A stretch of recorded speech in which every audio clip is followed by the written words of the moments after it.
말씀입니다. 야고보서 1장 9절부터 11절까지입니다.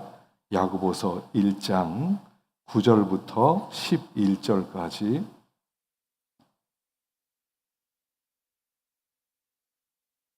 함께 봉독하겠습니다. 야고보서 1장 9절부터 11절까지 시작.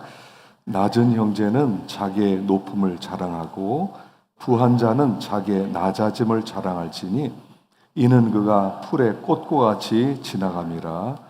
해가 돋고 뜨거운 바람이 불어 풀을 말리면 꽃이 떨어져 그 모양의 아름다움이 없어지나니 부한 자도 그 행하는 일에 이와 같이 쇠잔하리라. 아멘. 할렐루야. 점심 맛있게 드셨어요? 오늘 옥수수는 기도원에서 농사진 겁니다. 계속 지난 몇 주 전에 먹었던 감자도 기도원에서 농사진 겁니다. 또 호박 같은 것도 농사를 지은 것들 여러분들이 먹고 있는데요. 하여간 땅은 거짓말을 안 하는 것 같아요. 사람은 흙으로 지어졌어요. 그래서 흙의 흙다움은 정직함에 있는 것 같아요. 그래서 말씀이 들어가야 정직함이 있습니다. 아무쪼록 우리의 삶 가운데 정직한 삶이 있을 수 있기를 간절히 축원합니다. 지난주는 기도에 대해서 생각해 보았어요. 기도는 누구에게 하는 것이냐? 기도의 가장 중요한 문제는 뭐냐면 내가 기도를 했다 안 했다 이 사실보다 내가 누구에게 기도를 하느냐 하는 것이 중요합니다. 하나님은 어떤 하나님이냐면 후히 주시고 꾸짖지 아니하시는 참 좋으신 분이다. 하여간 기도의 대상이 중요해요. 하나님 앞에 나올 때는요, 하나님은 하여간 후히 주시는 분이다. 하나님은 인색함이 없어요. 꾸짖지 아니하세요. 항상 하나님께서 좋은 것을 주시는 하나님이세요. 하나님은 우리가 하나님을 믿고 기도할 때 너무 기뻐하세요. 하여간 하나님 앞에 나오는 것을 하나님은 굉장히 좋아하세요. 우리가 이제 혹시 방에 있을 때 아이가 와서 아빠 놀아줘. 이게 얼마나 좋아요. 아빠 놀아줘. 뭐 사줄까? 아니, 나 아빠 옆에 있고 싶어. 아빠가 굉장히 좋아하죠. 우리 하나님도 똑같아요. 하나님 곁에 있고 싶어요.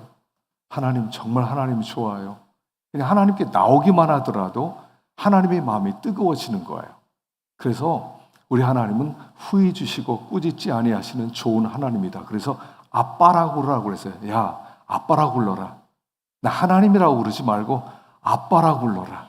그래서 하나님 우리에게 아빠라고 부르라고 하셨어요. 그래서 우리 하나님은 참 좋으시다. 기도할 때요, 우리 하나님은 참 좋으시다. 이걸 믿고 나와라 그랬죠. 그럼 무엇을 구할 것이냐? 제일 중요한 것은 지혜를 구하라 그랬죠. 왜냐하면 우리 아버지가 우리에게 주고 싶어 하는 것은 지혜이기 때문에 그래요. 솔로몬이 나와서 뭐 원하느냐? 그러니까 다른 거 필요 없고요. 지혜만 주십시오. 그것만 있으면 다 될 것 같습니다. 지혜 안에 모든 게 있을 것 같습니다. 그러니까 하나님이 그래, 내가 주려고 했던 게 그건데 내 마음과 딱 맞았구나. 네가 구하지 않은 거 다 줄게 그랬어요. 다 줄게. 그래서 전무후무한 지혜를 그에게 주셨죠. 지혜는 지금으로 말하면 성령님이시다 그랬어요. 가장 좋은 게 성령님이세요. 우리 기도의 첫 번째 제목은요, 하나님 성령님 주세요. 왜냐하면 성령님은 하나님의 마음이기 때문에 그래요. 하나님의 영이에요. 그래서 지혜를 구하면 하나님의 성령이 임하면 하나님의 마음이 들어오는 거예요. 하나님이 무엇을 기뻐하는지, 하나님이 무엇을 주려고 하는지, 하나님이 지금 마음이 어떠한지를 우리에게 알려주시거든요. 그래서 지혜를 구해라, 성령을 구해라. 하나님께 하나님 다른 거 다 필요 없고요. 성령님만 구합니다. 성령님의 충만함을 좀 받게 해주세요. 하나님의 마음을 좀 주세요. 하나님의 영을 주세요. 그러면 하나님의 마음을 잘 알 수가 있고요. 또 하나님의 뜻을 따라 걸어갈 때 복된 걸음을 걸어갈 수가 있다 하는 것을 배웠습니다. 세 번째는 기도할 때 의심하지 말아라 그래서 제발 의심하지 마라. 두 마음을 품지 마라. 난 두 마음이 제일 싫다. 우리 하나님은 한 가지 마음으로 하나님께 나와야 돼. 그래서 마음을 다하고 뜻을 다하고 힘을 다하고 이 다한다는 얘기는 뭐냐면 전부를 다 드린다는 거예요. 우리 하나님은 두 마음을 싫어하세요. 두 마음을 가진 자는 아무것도 얻지를 못하게 돼 있어요. 하나님이 줄까 안 줄까 의심하는 마음이거든요. 뭐 안 주면 또 어때? 뭐 알아서 살지. 이런 마음이기 때문에 우리 하나님은 안 주시는 거예요. 두 마음을 품지 마라. 신앙생활을요, 두 마음으로 해보세요. 진짜 힘듭니다. 두 여자랑 살아보세요. 얼마나 어렵겠어요. 이 여자를 사랑해, 저 여자를 사랑해. 오늘 어느 집에 갔어. 얼마나 어렵겠어요. 그냥 마음엔 하나님께 그냥 전체가 다 향해 있어야 돼요. 100% 하나님 당신밖에 없습니다.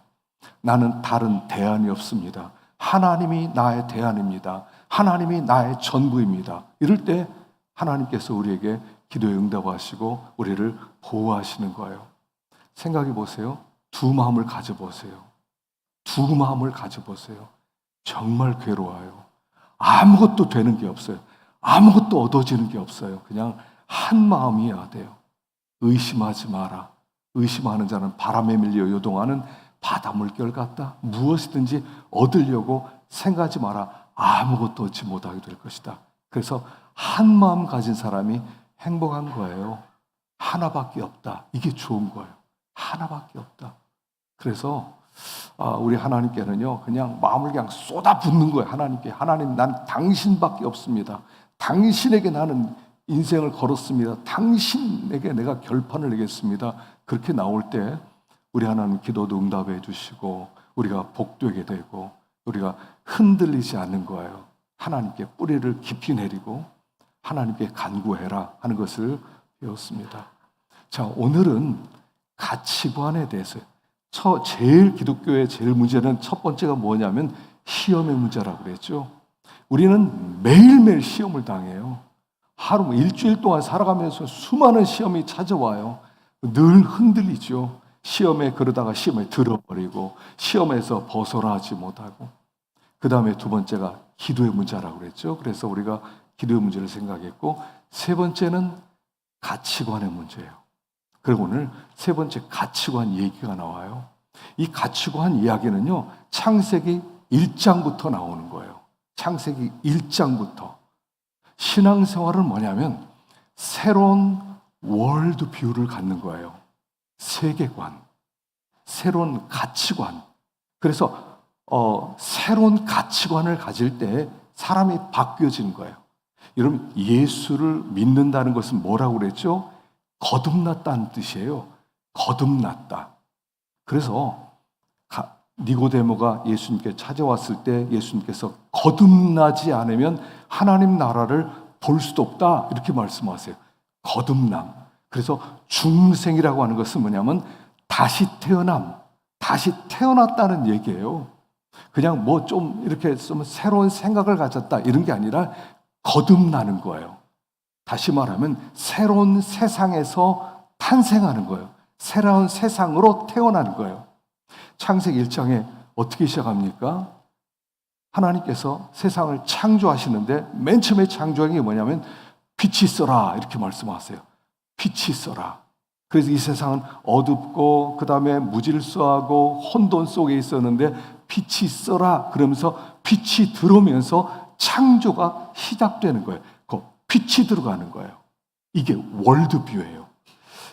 우리 예수님이 뭐라고 하셨냐면 나는 참 빛이다 그랬어요. 나는 빛이야. 창세기 1장에서 빛이 비춰질 때 모든 게 만물이 새롭게 보이는 거예요. 그래서 예수님이 빛이라고 그랬어요. 우리가 태어나면 육신의 눈을 뜨고 태어납니다. 태양빛 아래 모든 게 보는 거예요. 그래서 그 태양빛이 가치의 기준이 되었어요. 태양빛이 비춰지니까 이게 마이크고 태양빛 비춰지니까 이게 종이고 태양빛이 비춰지니까 이게 컵이고 우리가 빛으로 분별하기 시작해요. 그게 육신의 탄생이에요. 우리는 육신의 가치관을 가지고 태어나요. 태양빛이 들어와서 모든 가치를 결정했어요. 그것 가지고는 안 된다는 거예요. 그래서 예수님이 새 태양으로 이 땅에 오신 거예요. 내가 빛이다 이렇게 말씀하세요. 가치는 내가 결정한다.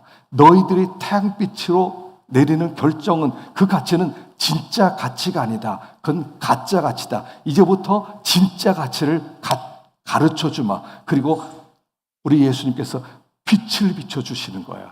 말씀의 빛을 비춰주시는 거예요. 그래서 예수를 믿는다는 것은 무슨 얘기냐면 빛이 들어오기 시작하는 거예요. 새로운 빛.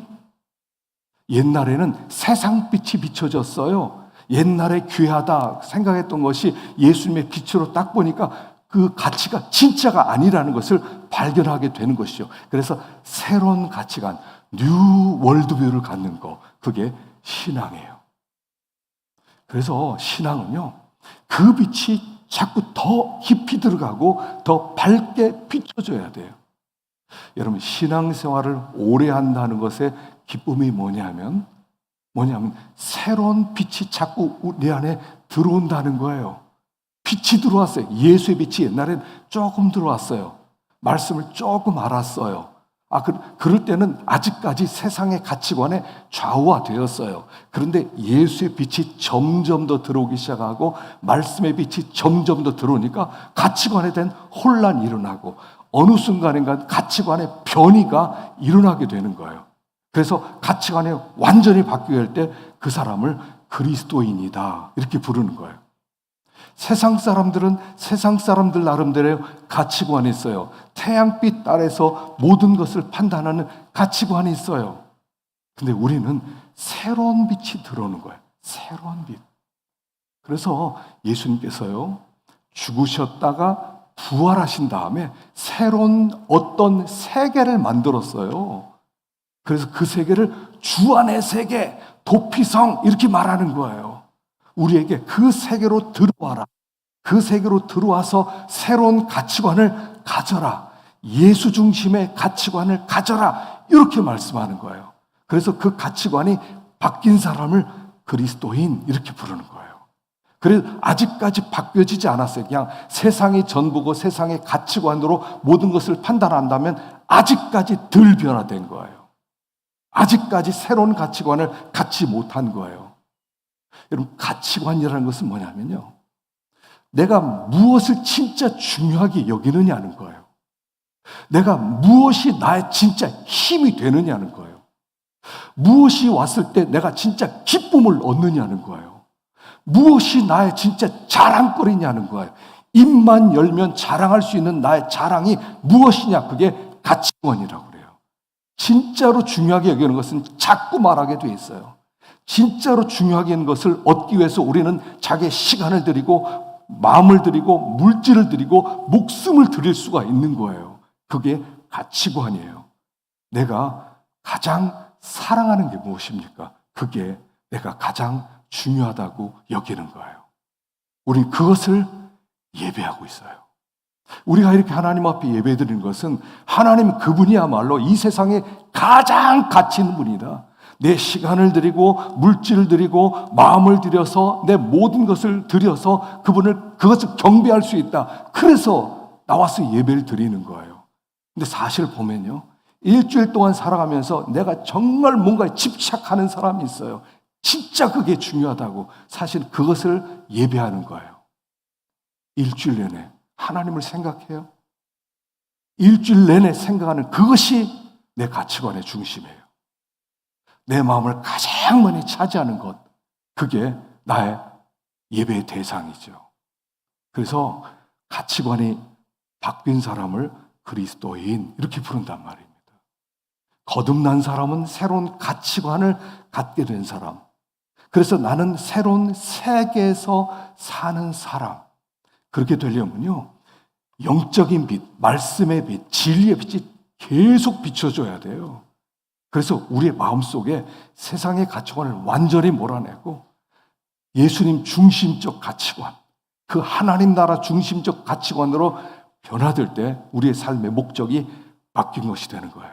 그럼 때부터 말도 달라지고 삶의 방법도 달라지고 목적도 달라지고 달라지는 거예요. 우리 아이들이 이렇게 보면요, 우리 아이들이 그래. 이번에도 이제 중고등부 수련회를 갔었어요. 아이들이 막 은혜를 받고 싶어요. 제가 이렇게 눈을 보니까 알겠더라고요. 막 은혜 받고 싶어요. 아이들이 막 각오하고 왔더라고요. 오지도 않을 애들 같은 애들 막 다 왔어요. 은혜 받겠다고. 보니까 뒤에서 여러분들이 기도해 주셔서 그런 것 같아요. 근데 제가 이제 답답한 게 뭐냐면 얘네들에게 빛을 비춰줘야 되거든요. 얘네들이 왜 지금 이렇게 불안해하고 혼란스러워하냐면 눈에 보이는 가치관이 전부였거든요. 근데 이제 빛이 조금씩 들어가니까 혼돈이 조금 일어나는 거예요. 진짜 예수를 믿는다는 게 무엇이? 하나님을 섬긴다는 게 무엇이? 이 아이들이 거기에 갈증이 있는 거예요. 그래서 거기에 빛을 비춰줘서 아이들이 예수의 빛이 들어가고 말씀이 빛이 들어갈 때 이게 진짜였구나. 내가 보는 건 진짜가 아니었구나 하는 그 깨달음이 있을 때 회심이 일어나게 하고 그들의 삶의 목적이 바뀌는 것이고 그들이 하나님께 회심된 사람의 삶을 살아갈 수 있는 거거든요. 근데 이건 하루아침에 일어나는 것은 아니에요. 은혜를 받아서 빛이 쫙 들어가서 아이들이 빛이 들어갈 때마다 조금씩 아이들이 변화돼요. 빛을 줘야 하거든요. 우리도 마찬가지예요. 빛이 들어가요. 그래서 삼손을 뭐라고 불렀다고요? 삼손 이름의 뜻이 태양이란 뜻이에요. 태양. 삼손이 태어남으로 말미암아 이 삼손이 나신인으로서 그 블레셋의 그 어려움 그런 노예 생활을 하고 있는데 삼손의 새로운 태양이 떠오르는 거예요. 블레셋이 가장 강하고 블레셋에 종살이하는 게 자기들의 삶이라고 생각하는데 이 삼손은 전혀 다른 삶을 살아가요. 그냥 블레셋을 우습게 여기는 거예요. 새로운 태양이 뜬 거죠. 이스라엘 사람들에게 새로운 태양을 가르쳐 주는 거예요.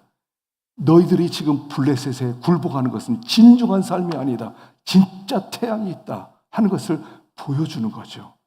신자가 다 삼손들이에요. 그래서 우리가 주님을 만나고 우리가 빛이 들어가고 우리가 새로운 가치관을 갖게 되었을 때 그때 우리는 사람들에게 꼭 당신들처럼 사는 게 성공이 아니라 또 다른 성공이 있을 수 있다 하는 것을 보여주는 거예요. 새로운 태양으로서 하나님 우리를 부르셨다 하는 것이죠. 그래서 신앙생활의 첫 번째가 시험의 문제고 두 번째가 기도의 문제고 세 번째가 가치관의 문제예요.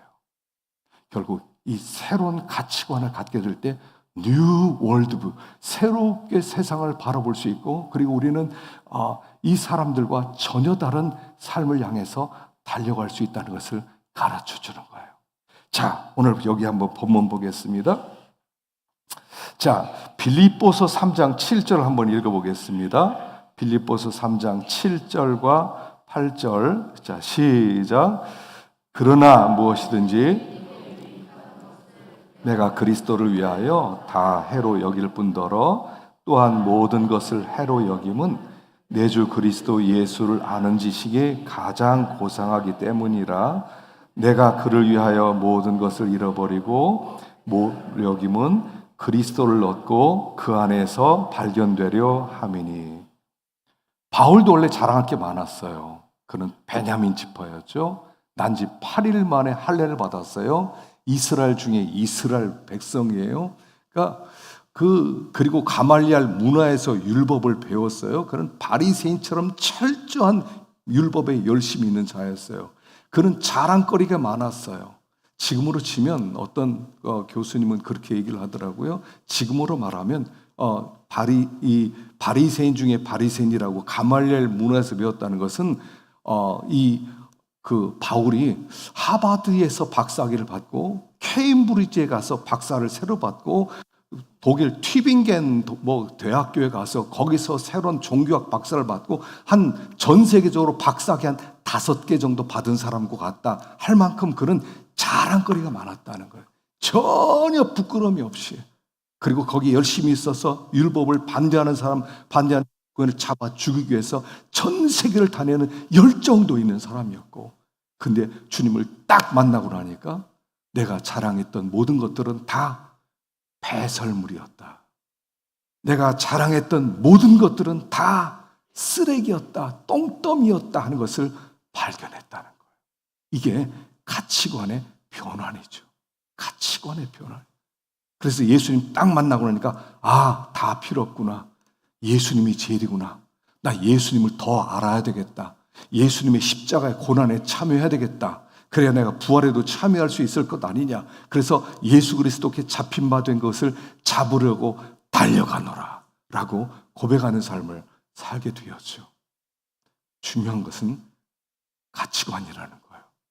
무엇이 가장 중요하냐? 나를 살게 만드는 힘이 무엇이냐? 나를 죽게 만드는 힘이 무엇이냐? 그게 예수고 그게 복음이냐? 그게 하나님 나라냐? 그렇게 될 때 이 사람은 정말 주님을 만난 사람이다 라고 말할 수 있다 하는 것입니다. 자, 여기 첫 번째 9절 한번 보겠습니다. 9절 시작. 낮은 형제는 자기의 높음을 자랑하고.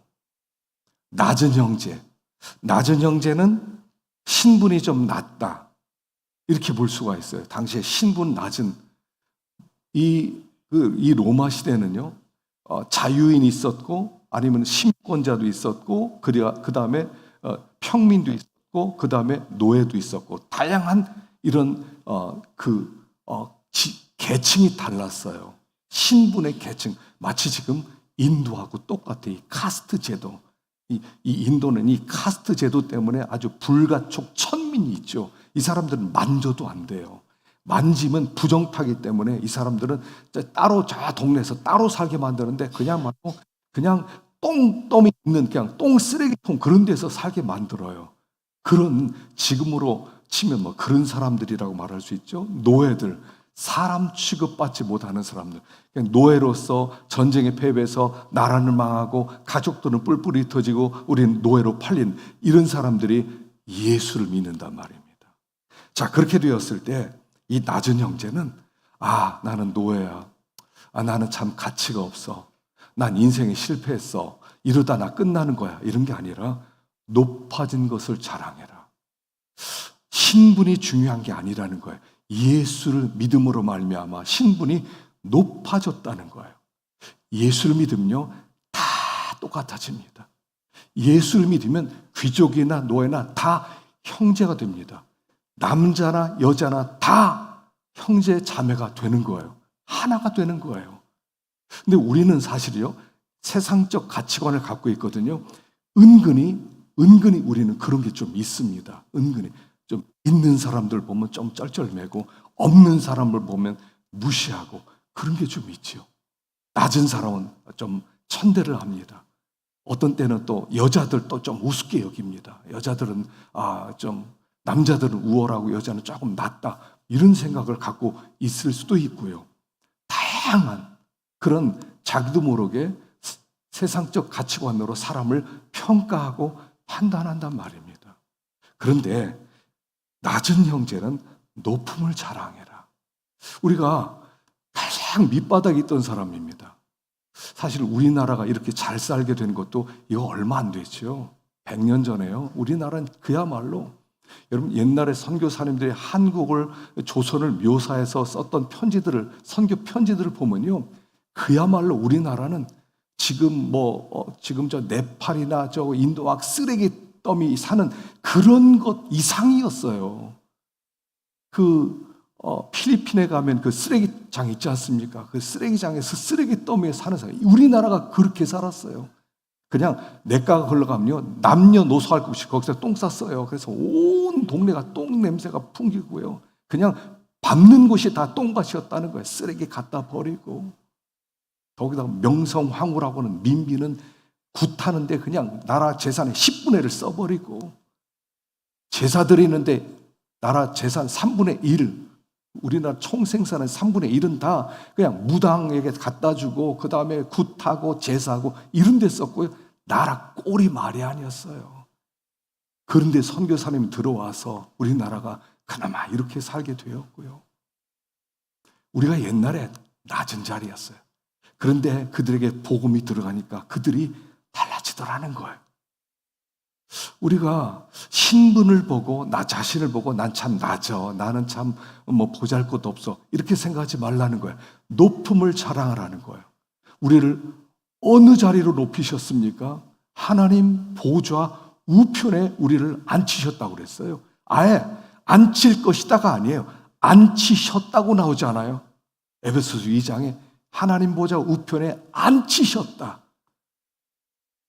비록 내가 노예일지라도, 내가 직장에서 높은 자리에 올라가지 못하더라도 영적으로는 나는 지금 하나님 보좌 우편에 앉아있는 사람이다.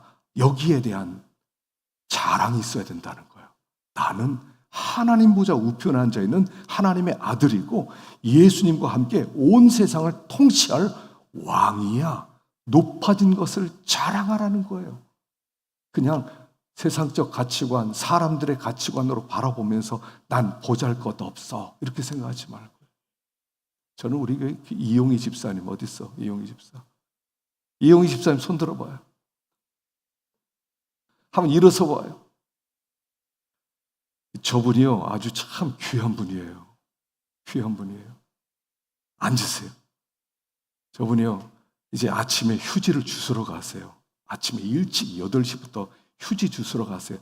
그 11시 반, 12시까지 휴지를 주스면요. 휴지를 주스면 8,000원? 니아까를 빌려가지고, 니아까 빌리는데 500원 주고 빌린대요. 요새는 믿어서 그냥 빌려준대요. 그러면 8,000원. 그걸 벌기 위해서 종일 다녀요. 점심 먹고 또 반나절 또 다니면 또 8,000원. 그렇게 벌어요. 그걸 가지고 헌금을 하고요. 그걸 가지고 나 밥 못 사줘가지고 안달이에요. 날짜만 정하래요. 밥 사주겠다고. 내가 어떻게 밥을 얻어먹습니까? 고기 사준대. 꼭 고기 사준대. 참 여러분 우리는 이렇게 우리도 모르는 사이에 이렇게 우습게 여겨요. 아유 별것도 아니야. 어떻게 저러고 다녀. 우리 집 박기수 씨가 더 이상 이제 요양원에 들어가서 못 나오는데 참 그분도 귀한 분이셨어요. 항상 교회 간다고. 항상 교회. 집에서 도와주는 분이 같이 만 아니라 꼭 교회 간다고. 그래서 더 이상 이제 몸을 이렇게 스스로 이렇게 감당이 안 돼서 이제 들어갔습니다. 우리가 근데 사람을 볼 때 어떻게 봐요? 항상 평가를 해요. 저거는 어떻고 저거는 어떻고 저거는 어떻고. 낮은 형제는 높아짐을 자랑해라. 높아짐을 자랑해라. 비록 노예로 있다 하더라도, 가진 것이 없고 높은 자리에 올라가지 못했다 하더라도 나는 하나님의 아들이다. 하나님의 아들이다. 그래서 이게 우리의 가치관이에요. 우리 가치관은 하나님 중심의 가치관이죠. 영혼 중심의 가치관에 육신은 이래도 우리의 영혼은 다 새로워지는 거예요. 점점 더 나이를 먹으면 점점 쭈글쭈글해지죠. 그래도 영은 새로워지는 거예요. 새로워지는 거예요. 하나님 보좌에 앉게 될 우리는 다 왕 같은 제사장이라는 것, 그 가치관을 가져라 하는 것입니다. 자, 10절 읽어보겠습니다. 10절 시작. 부한 자는 자기의 낮아짐을 자랑할지니 이는 그가 풀의 꽃과 같이 지나갑니다. 부한 자는 낮아짐을 자랑해라. 부한 자는 돈 많은 사람을 얘기해요. 돈 많은 사람은 예수를 믿고 나서 낮아짐을 자랑하는 겁니다. 내가 세상에서는, 여러분, 세상에서 부자는요, 알아줍니다. 어디 가더라도요, 좋은 차 끌고 가면 알아줍니다. 사람들이 쩔쩔 맵니다. 그 맛에 살지 말고, 내가 부자지만 예수를 믿어서 하나님의 종이 되었다. 이것을 자랑하라는 거예요. 하나님의 종이 되었다. 여러분, 부자는요, 예수 믿는 건 불가능입니다. 부자는 예수 못 믿어요. 부자가 천국에 들어가기 어떻게 어려운지, 낙타가 바늘기로 들어가는 것보다 어려우니라. 차라리 낙타가 바늘기로 들어가는 게 부자가 천국 가는 것보다 훨씬 쉽다는 거예요. 근데 이 부자가 예수를 믿어서 하나님의 종이 되었다는 거예요. 그러니 이게 얼마나 영광스러운 일이냐는 거예요. 우리가 하나님의 종이 되었다는 것, 예수 그리스도의 노예가 되었다는 것, 하나님 섬기는 자가 되었다는 것, 이게 복이라는 거예요. 여러분, 제일 큰 복이 뭐냐면요, 예수 믿은 복이세요. 예수 믿은 복은 최고의 복이에요. 이것은 하나님께 선택받았다는 뜻이에요. 내가 하나님을 선택했다는 뜻이 아니야. 하나님이 나를 선택했고 하나님께 부름을 입었다는 뜻이에요. 그러니까 예수를 믿은 것이 가장 큰 복이라고 말씀을 하는 거예요. 이걸 복이라고 여길 수 있는 믿음이 된다는 거예요. 예수 믿는 게 복이다. 예수님의 종이 되어서 예수님께서 시키는 일을 하게 되었다는 것이 복이다. 섬기는 자가 되었다는 것이 복이다. 이 가치관을 가지라는 거예요. 그냥 세상에서 부자 되기 위해서 애를 쓰고 그러니까 부자도 되고 예수 믿고 이런 사람은 굉장히 큰 은혜 받은 사람이고요. 부자는 예수 안 믿습니다. 안 믿어요. 절대로 안 믿습니다. 믿는 것처럼 보이는데 안 믿습니다. 돈을 믿죠. 예수 믿는 게 얼마나 어려운 일인지 몰라요. 하나님께 부름받아서 은혜 받았다는 게 얼마나 어려운 일인지 몰라요. 그래서 부한 자는 예수를 믿었다면 낮아짐을 자랑해라. 하나님 나라 백성 되었고 이제는 하나님께서 시키는 하나님의 종으로 살게 되었다는 것이 우리들의 큰 자랑이다. 그렇게 해서 여기 낮아짐을 자랑해라 그랬습니다. 영적 신분이 중요한 겁니다. 영적 신분. 자, 세 번째 11절입니다. 11절 시작. 해가 돋고 뜨거운 바람이 불어 풀을 말리면 꽃이 떨어져 그 모양이 아름다움이 그 행하는 일에 이와 같이 쇠잔하리라. 여러분, 해가 돋고 뜨거운 바람이 불어 풀을 말리면 꽃이 떨어져 그 모양의 아름다움이 없어지듯이 부한 자도 그 행하는 일에 이와 같이 쇠잔하리라. 여러분, 참 우리 마음 가운데요, 다 부자 되고 싶어요. 그렇죠? 부자 되고 싶어요. 한번 부자로서 한번 살다 죽고 싶지 않으세요? 항상 돈이 우리들의 문제잖아요. 돈이 조금 더 있으면 좋겠다. 가난한 사람은요, 조금만 더 있으면 좋겠다고 그래요. 부자는요, 좀 더 많이 있었으면 좋겠다고 생각해요. 연봉이 1,000만 원인 사람은 연봉이 100만 원 올라가더라도요, 1,100만 원이 올라가도 올랐다 생각합니다. 근데 연봉 1억 받는 사람이 100만 원 오르면 올랐다고 생각 안 해요. 1,000만 원이 올라야 돼요. 그렇기 때문에 부한 자는요, 더 많은 욕심이 있는 거예요. 더 많은 욕심이 있어요. 사실 돈이 많으면요, 편리하게 살 수 있어요. 차도 좋은 차 탈 수 있고요. 집도 좋은 집에서 살 수 있고요. 그리고 맛있는 것도 먹을 수 있고요. 하여간 돈은 우리를 굉장히 편리하게 만들어요. 그런데 돈이 많다고 생명을 좀 더 연장시키거나 생명이 더 길게 만들 수 있는 것은 아니에요. 미국에 비행기를 타고 갈 때요, 비즈니스석이 있고 이코노미석이 있어요. 이코노미석은 옆에 사람이 다닥다닥 붙어가 앞에도 좁고 그래서 막 12시간 동안 움직이지도 못하고 가야 돼요. 비즈니스석은요, 막 누워서 갈 수 있어요. 맛있는 거 갖다 주고요. 근데 도착하는 시간은 똑같아요. 단지 돈 있으면 비즈니스석은 한 3배 정도 비싸거든요. 편하게 갈 수 있어요. 이코노미석은 불편해 갈 수 있어요. 그러나 도착하는 시간은 똑같아요. 돈은 우리를 굉장히 편리하게 만들어요. 그뿐이에요. 그게 전부예요. 근데도 우리는 더 많은 돈이 있었으면 좋겠어요. 이거는 돈 싫어하는 사람이 있어요? 한 사람도 없을 것입니다. 다다익선이에요. 더 많을수록 좋아요. 그런데 이 돈이 우리의 마음 중심을 바꾼단 말이에요.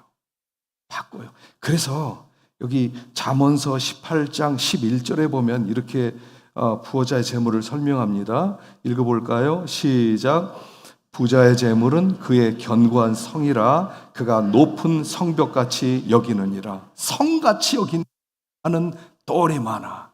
이 돈이 나를 보호해 줄 거야. 이 돈만 있으면 난 든든해 라고 생각한다는 거죠. 그러다 보니까 교만해져요. 그래서 사람의 마음의 교만은 멸망의 선봉이고 겸손은 존귀의 앞잡이니라 라고 말하는 거죠. 그래서 돈 많은 사람은요, 하여간 모르겠어요. 돈이 많이 생기면 일단 목소리가 커져요. 돈이 많으면 일단 큰 소리부터 칠 수가 있어요. 그래서 사람들을 막 무시할 수도 있어요. 그 돈이 나도 모르는 사이에 사람을 교만하게 만드는 거예요. 교만하게 만들어요. 그래서 우리가 항상 이 재물이라고 하는 것은 많으면 참 좋겠지만 근데 이 재물을 이렇게 이 기도가 우리에게 꼭 필요한 것 같습니다. 잠언 30장 7절 말씀 읽어볼까요? 시작.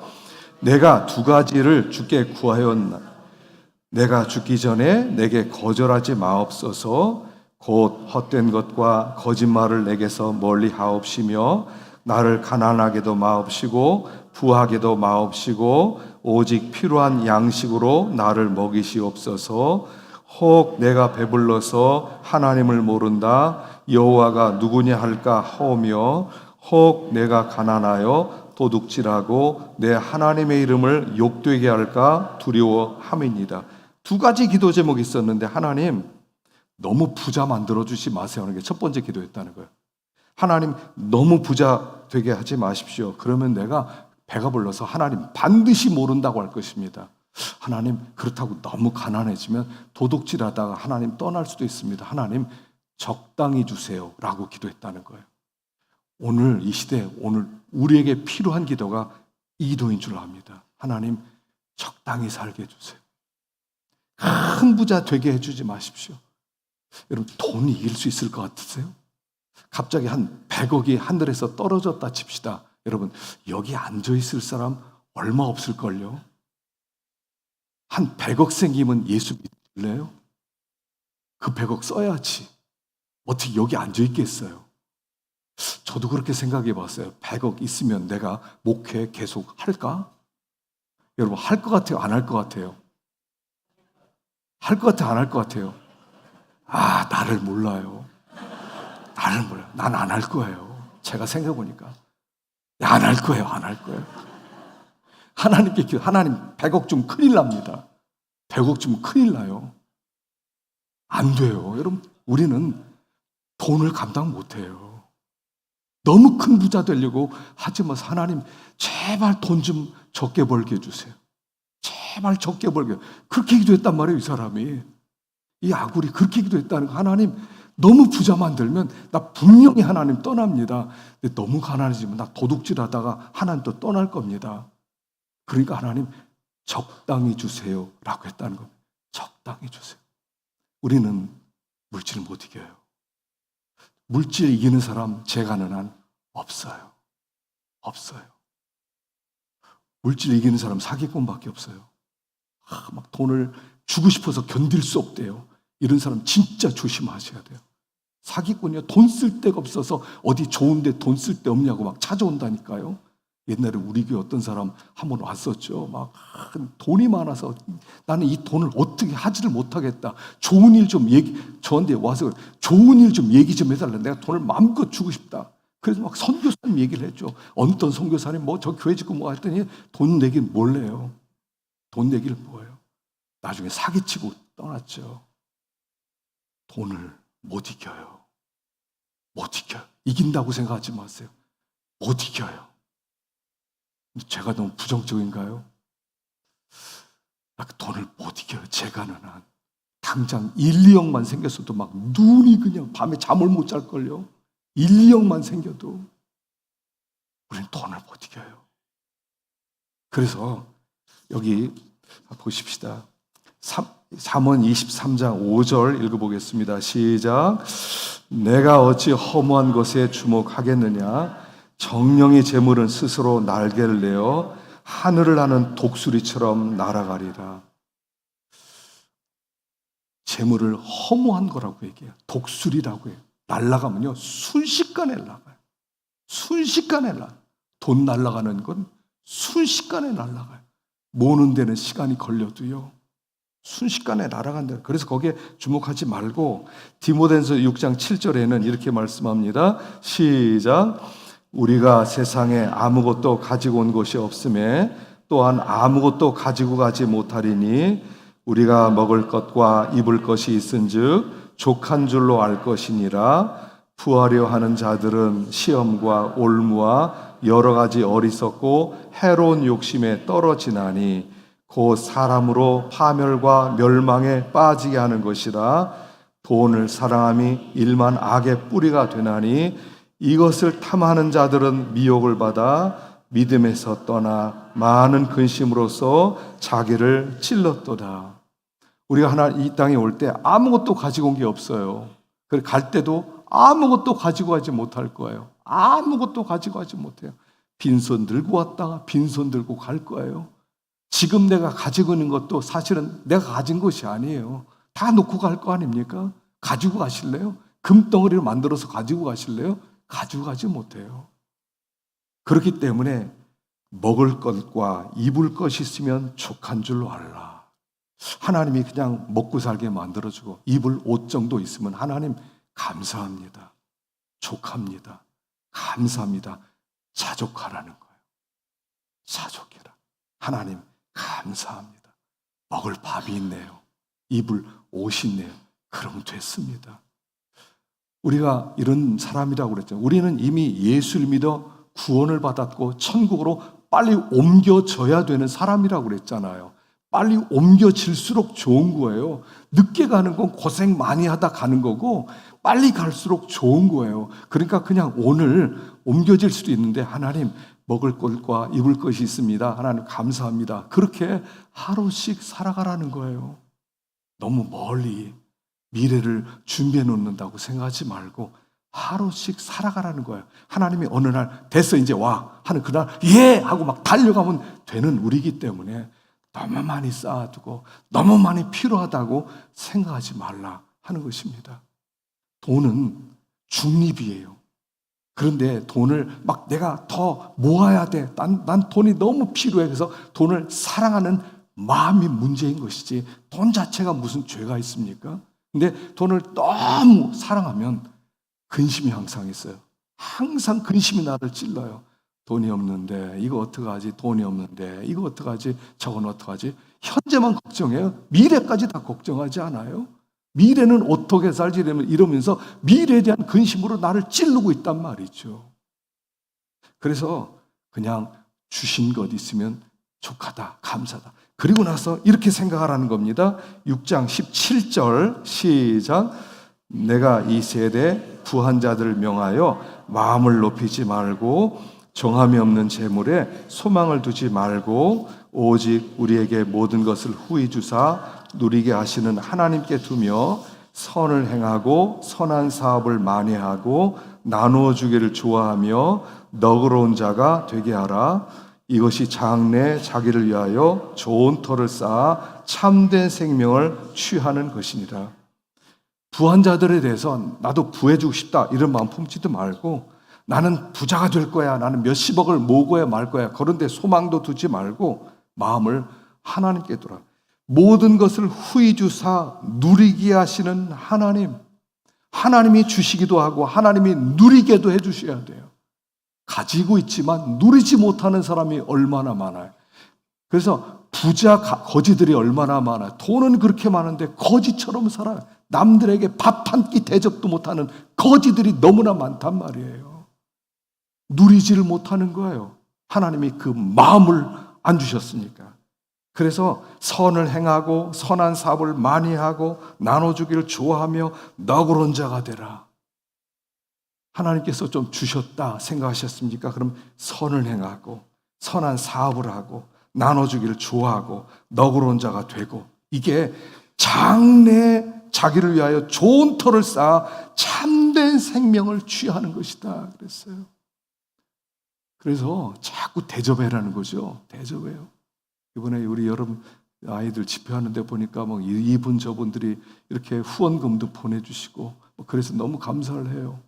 감사해요. 여러분 이런 일 있으면 자꾸 갖고 오세요.